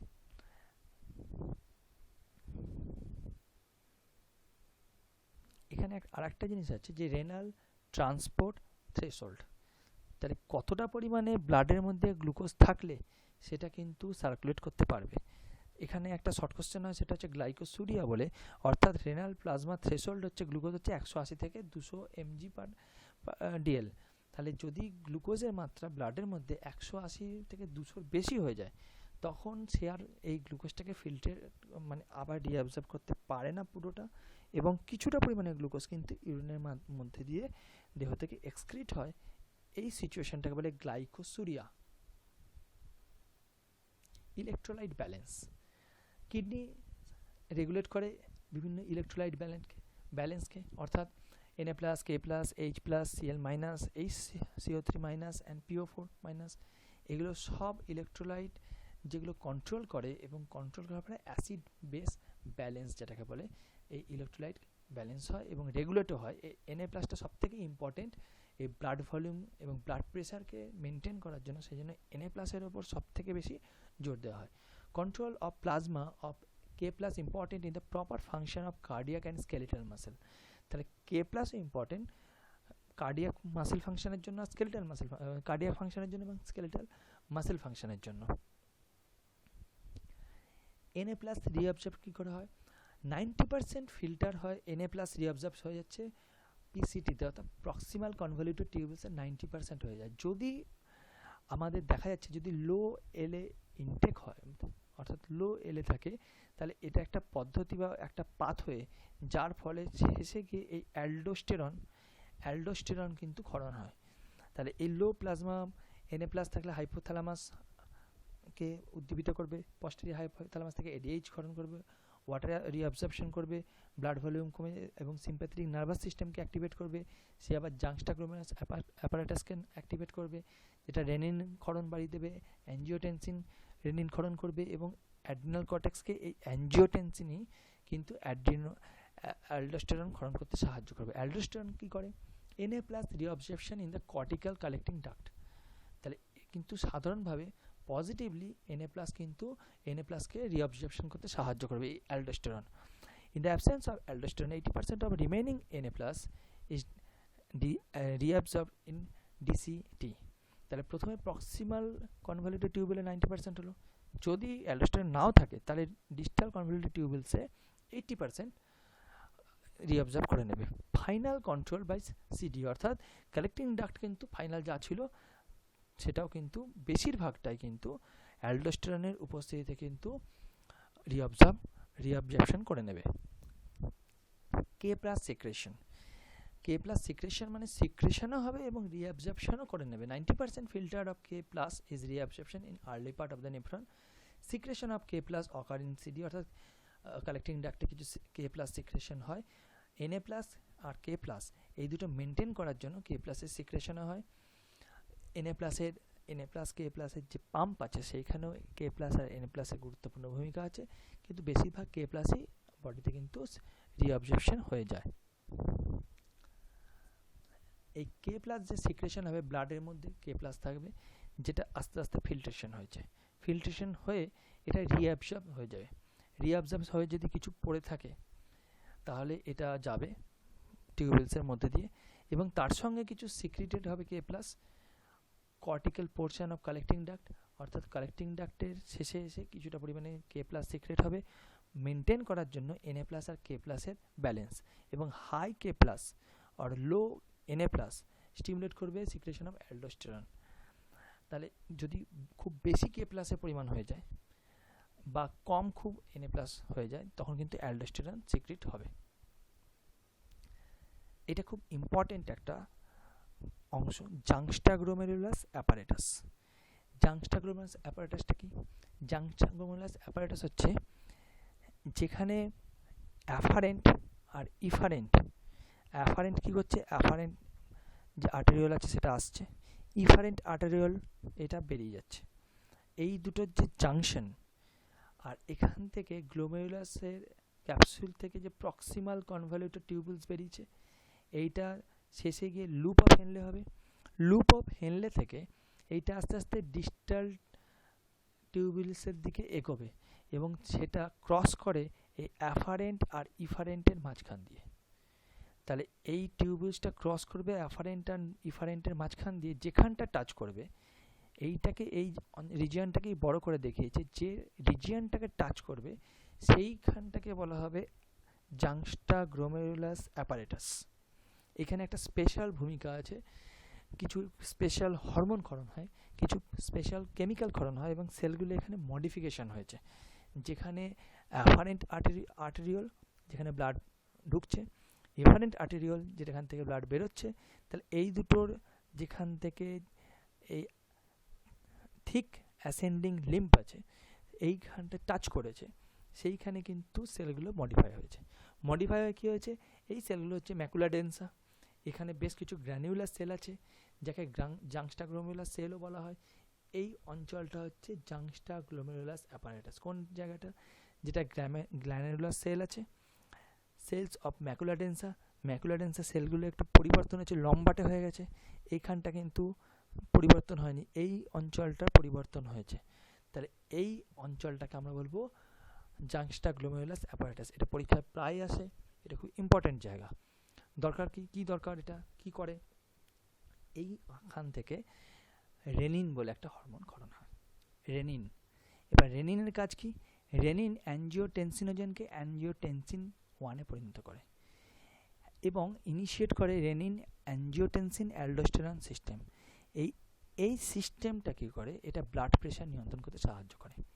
কারণ ব্লাড প্রেশার কীভাবে নিয়ন্ত্রণ করে, Na+ কতটা রিঅবজার্ভ হবে, K+ কতটা রিঅ্যাবজর্ব হবে, Na+, K+ এর ব্যালেন্সটা বডিতে ঠিক রাখে, বিশেষ করে Na+। তাহলে সোডিয়াম আয়ন যদি ব্লাডের মধ্যে বেশি থাকে তাহলে ব্লাড প্রেশার বেড়ে যাবে, যদি সোডিয়াম আয়ন কম থাকে ব্লাড প্রেশার কমে যাবে। তাহলে ব্লাড প্রেশারকে ঠিক রাখার জন্য রেনিনকে অ্যাঞ্জিওটেনসিন 1 ক্ষরণ করতে হবে এবং রেনিন অ্যাঞ্জিওটেনসিন অ্যালডোস্টেরন সিস্টেমটাকে অ্যাক্টিভেট থাকতে হবে। ম্যাকুলার ডেন্সা কী করছে, এটা নেগেটিভ ফিডব্যাক হিসেবে কাজ করে। Region where ascending limb in the contact with the afferent arteriole inhibit renin secretion when Na+ in blood increases. এই জায়গাটা ঠিক উল্টো কাজ করছে, অর্থাৎ যেখানটা লিম্ব আছে, যেখানটা আমাদের গ্র্যানুলার সেলগুলো আছে, তারা এই ইনিশিয়েট করছে রেনিন অ্যাঞ্জিওটেনসিন আর অ্যালডোস্টেরন সিস্টেমটাকে। ম্যাকুলার ডেন্সা থেকে কিন্তু ঠিক বিপরীতে, অর্থাৎ এই সিস্টেমটাকে ডাউনগ্রেড করছে, একটা আপগ্রেড করছে, একটা ডাউনগ্রেড করছে, অর্থাৎ মেনটেন করছে দুজনে মিলে। ব্লাড প্রেশারটাকে যদি বেড়ে যায় সেটাকে কমিয়ে দিচ্ছে, যদি কমে যায় তাহলে সেটা বাড়িয়ে দিচ্ছে। ব্লাড প্রেশার রেগুলেট করার জন্য এই অঞ্চলটার একটা খুব বেশি গুরুত্বপূর্ণ ভূমিকা রয়েছে। রেনাল অ্যাসিড বেস ব্যালেন্স, তাহলে অ্যাসিড বেস ব্যালেন্স কীভাবে হবে, H+ আর HCO3- এই দুটোই কিন্তু সবথেকে বেশি এই অ্যাসিড বেস রেগুলেশনে কাজ করে এবং বেশিরভাগ ক্ষেত্রে most of the H+ secretion occurs across the wall of the PCT and exchange for Na+। তাহলে প্রক্সিমাল কনভলিউটেড টিউবিলসে কিন্তু এই H+ ক্ষরণ হয়, Na+কে যখন শোষণ করতে হয়। অ্যান্টিপোর্ট মেকানিজম, অ্যান্টিপোর্ট কি, কয়েকটা মেকানিজম আছে সলিড ট্রান্সপোর্টের, সিমপোর্ট, অ্যান্টিপোর্ট। অ্যান্টিপোর্ট মানে যখন exchange of something or some molecule or some solute, তাহলে যখন Na+কে নেওয়া হচ্ছে তার বিনিময়ে H+কে দেওয়া হচ্ছে, তাহলে যখন Na+কে রিঅবজর্ভ করছে তার বিনিময়ে H+কে দিচ্ছে, তাহলে ইলেকট্রোলাইটের অ্যাসিড বেস যে ব্যালেন্সটা, অর্থাৎ যে চার্জটা, Na+-এর একটা মলিকিউল প্লাস চার্জ আছে, H+-এর একটা চার্জ প্লাস চার্জ আছে, তাহলে চার্জটাকে ঠিক রাখার জন্য Na+-এর এগেনস্টে H+কে দেওয়া হচ্ছে। Normally urine normally slightly acidic because the kidney reabsorb most of the HCO3- and excrete H+।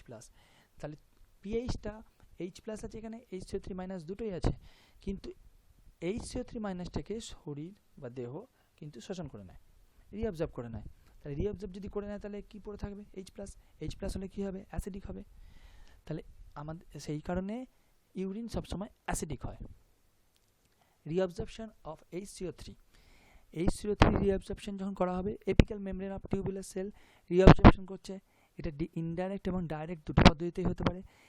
যখন HCO3 H+-এর সঙ্গে ফরমেশন করে H2CO3 ফরমেশন করবে এবং প্রক্সিমাল কনভলিউটেড টিউবুলসে এটা ভেঙে যাবে, H2 আর CO2 হবে। তাহলে CO2 আর H2 দুটোই কিন্তু রিঅবজর্ব হয়ে যাবে। আমরা পরের ছবিতে এটা ভালো করে দেখতে পাবো। এই যে অ্যাসিডিফিকেশন অফ ইউরিন কীভাবে অ্যাসিড হচ্ছে বলছে, এখানে ফিল্ট্রেশন হলো, ফিল্ট্রেশনের পাশে লুমেনে ব্লাডও রয়েছে, এটা ভাষায় রেকটাও কিন্তু এতে সাহায্য করে, কিছুটা অংশ ভাষা রেকটার মধ্যে হয়। আমরা যদি দেখি কিছুটা অংশ কিন্তু পেরিটিউবুলার ক্যাপিলারি, যেটা ভাষার রেকটাতে যায়, সেখানেও কিন্তু ডিফিউজ হয়ে যায়, অর্থাৎ HCO3- কিন্তু ডিফিউজ হয়ে যাচ্ছে। তাহলে লুমেন এবং ব্লাড পাশাপাশি আছে, তাহলে HCO3- এর সঙ্গে H+ যুক্ত হয়ে H2CO3 উৎপন্ন হচ্ছে। তাহলে এই H+টা আসছে কোথায়, এই H+টা আসছে এখান থেকে, কিসের বিনিময়ে আসছে, Na+ দিয়ে দিচ্ছে, তার বিনিময়ে H+ আসছে। এবার এই H2CO3টা ভাঙছে কিসে, H2 + CO2, তাহলে H2O আর CO2কে দিয়ে দেওয়া হচ্ছে। পরবর্তীকালে যখন Na যাচ্ছে তার বিনিময়ে H+ আসছে এবং এই H+টা বাফারের তৈরি করছে কিছু, HPO4, তার সঙ্গে H+ যুক্ত হয়ে H2PO4 বা NH3, এই H+টা যুক্ত হয়ে হচ্ছে NH4+। তাহলে এইগুলো পজিটিভ হচ্ছে, পজিটিভ আয়নকে বাড়াচ্ছে এবং বাফারেরও কিছুটা কাজ করছে এবং এর ফলে কিন্তু ইউরিন অ্যাসিডও হয়ে যাচ্ছে, অ্যাসিডিক হচ্ছে। এবার কিডনির ডিজিজ, কিছু কিছু ডিজিজ আছে acute renal failure. Acute renal failure মানে অ্যাকিউট যদি কিডনিটা ভালো কাজ না করে, ability to kidneys to excrete waste and regulate homeostasis of blood volume, pH and electrolyte impaired. তার মানে হচ্ছে আমাদের যদি কিডনি যে ওয়েস্ট যেটা যদি এক্সক্রিট করতে না পারে এবং ব্লাডের মধ্যে ভলিউম, পিএইচ এবং ইলেকট্রোলাইটকে হোমিওস্ট্যাসিস বা সাম্যাবস্থায় না রাখতে পারে, সেই অবস্থাটা হচ্ছে অ্যাকিউট রেনাল ফেলিওর। তাহলে আমাদের কিডনি কী পাচ্ছে না? 1 নম্বর মেটাবলিক ওয়েস্টকে বাইরে বার করতে পারছে না, 2 নম্বর ব্লাড ভলিউমকে ঠিক রাখতে পারছে না, 3 নম্বর পিএইচকে ঠিক রাখতে পারছে না, ইলেকট্রোলাইট ব্যালেন্স বা অ্যাসিড বেস ব্যালেন্স সেটাকে রাখতে পারছে না, সেটাকে বলছে অ্যাকিউট রেনাল ফেলিওর। তাহলে এর ফলে কী হবে? রাইজ ইন ব্লাড, ক্রিয়েটিনিন বাড়বে, disease in renal plasma, clearance of creatinine. তাহলে এই ক্রিয়েটিনিনটা যদি ব্লাডে বাড়ে তাহলে সেই ব্লাডে থেকে চলে আসবে কোথায়? রেনালে চলে আসবে, সেখানে একটা অসুবিধার সৃষ্টি হতে পারে। গ্লোমেরুলো নেফ্রাইটিস, তাহলে nephritis inflammation of the glomeruli, তাহলে গ্লোমেরুলাসে ইনফ্লেমেশন হবে। এটা autoimmune disease by which antibodies have been raised against the glomerulus basement membrane, leakage of protein into the urine. তাহলে এর ফলে কী হবে? গ্লোমেরুলার নেফ্রাইটিসে মেন যেটা হয় সেটা হচ্ছে প্রোটিন দেহ থেকে বেরিয়ে যাবে। প্রোটিন যদি দেহ থেকে বেরিয়ে যায় কী হবে? আমাদের প্রোটিন থেকেই ভিটামিন সিনথেসিস হয়, প্রোটিন থেকে হরমোন হবে, প্রোটিন থেকে এনজাইম সিনথেসিস হবে, যাবতীয় ইমিউনিটির অ্যান্টিবডি তৈরি হবে। তাহলে যাবতীয় যা কিছু আছে প্রোটিন থেকে সিক্রেট হয়, সিনথেসিস হয় প্রত্যক্ষ বা পরোক্ষভাবে। তাহলে লিকেজ অফ প্রোটিন যদি হয় তাহলে কিন্তু দেহের যে বৃদ্ধি বা গ্রোথ সেটাও যেমন বন্ধ হবে, দেহের যে স্ট্রাকচার সেটাও যেমন বন্ধ হবে, দেহের যে ফাংশন সেটাও কিন্তু অনেকখানি নষ্ট হয়ে যাবে। রেনাল ইনসাফিসিয়েন্সি, তাহলে নেফ্রন আর ডিস্ট্রয়েড, নেফ্রন কাজ করছে না। Clinically manifestations salt and H2O retention, uraemia, elevated plasma, H+ and K+। তাহলে রেনাল ইনসাফিসিয়েন্সি মানে রেনালের যা কাজ করার কথা, কিডনির যা কাজ করার কথা সেগুলো করছে না। সল্টকে ঠিক রাখতে পারছে না, Na+কে ঠিক রাখতে পারছে না, H2O ঠিক মতো রিটেনশন করছে না, বহুমূত্র রোগ। এলিভেটেড প্লাজমা হচ্ছে, H+ এবং K+ এর পরিমাণ বেড়ে যাচ্ছে। যদি ঠিক মতো না হয় তাহলে কী হবে? তাহলে শেষে ডায়ালিসিস করতে হবে। তাহলে ডায়ালিসিস, কিডনির কাজই হচ্ছে dialysis, separates molecule on the basis of their ability to diffuse through the selectively permeable membrane. তাহলে এটা সলিউট মেমব্রেনকে আলাদা করছে, কিডনির যেটা কাজ। তাহলে কিডনির আরবিসি, ডাব্লিউবিসি, প্লেটলেট এদের কিন্তু আসতে দিচ্ছে না। প্লাজমা থেকে কেবলমাত্র তার মধ্যে প্লাজমার মধ্যে যেগুলো সলিউট রয়েছে, যেগুলো দ্রবীভূত অবস্থায় আছে, যেগুলো খুবই ক্ষুদ্র, সেগুলো কিন্তু ফিল্ট্রেট হতে দিচ্ছে। এবার এই যে ফিল্ট্রেশনটা যদি না করতে পারে তাহলে পরবর্তীকালে ডায়ালিসিস করতে হবে, এটা রেনাল ফেলিওরের পর্যায়ে চলে যাবে। তাহলে থ্যাংক ইউ, আমাদের আজকে এই পর্যন্তই। Thanks a lot.